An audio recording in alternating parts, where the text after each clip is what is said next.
Paris जलवायु समझौते से बाहर होने के बाद दुनिया की सबसे बड़ी महाशक्ति अमेरिका ने अब 35 देशों वाली ओपन स्काई संधि से भी निकलने की धमकी दी है।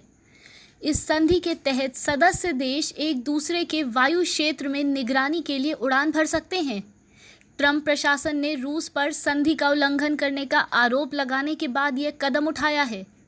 ओपन स्काई संधि को लेकर अमेरिका का यह फैसला 6 महीने की समीक्षा के बाद आया है। वरिष्ठ अमेरिकी अधिकारियों का कहना है कि संधि से औपचारिक तौर पर बाहर आने में 6 महीने का समय लग सकता है। अमेरिकी राष्ट्रपति डोनाल्ड ट्रंप ने पूरे मामले को रूस पर डाल दिया है।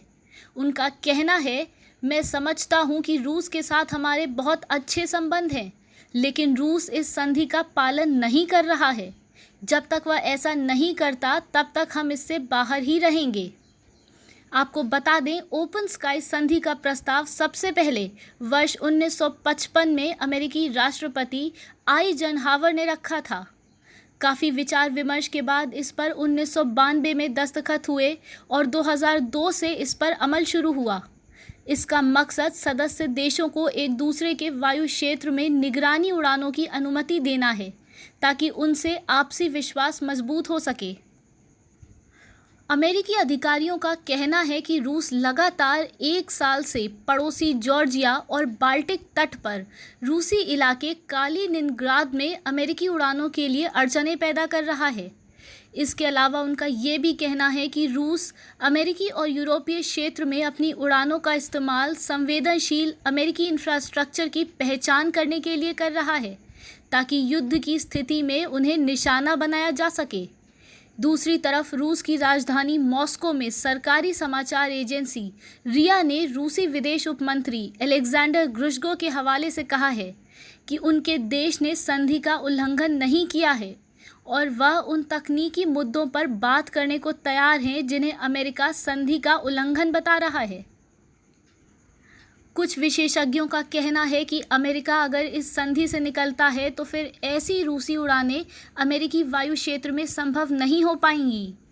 इसके बाद रूस भी समझौते से हट सकता है और फिर अन्य सदस्य देश भी रूसी उड़ानों के लिए अपने वायु क्षेत्र को बंद कर सकते हैं। इससे पूरे यूरोपीय क्षेत्र की सुरक्षा प्रभावित होगी, खासकर ऐसे समय में जब रूस समर्थित अलगाववादी यूक्रेन और जॉर्जिया के कुछ इलाकों पर नियंत्रण किए हुए है।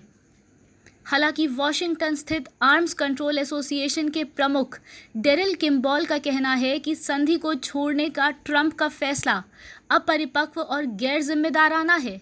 नाटो सदस्यों के साथ यूक्रेन जैसे देश भी अमेरिका पर ओपन स्काई संधि को नहीं छोड़ने का दबाव डाल रहे हैं। इसके तहत निगरानी उड़ानें सदस्य देशों को औचक सैन्य हमलों जैसी गतिविधियों की जानकारी देती हैं। ट्रंप के इस ताज़ा कदम से अमेरिका द्वारा 2010 की नई स्टार्ट संधि को आगे बढ़ाने पर भी संदेह पैदा हो गया है। ये संधि परमाणु हथियारों की तैनाती को सीमित करती है। इसके तहत अमेरिका और रूस अपने अपने 1550 से ज़्यादा रणनीतिक परमाणु हथियारों की तैनाती नहीं कर सकते।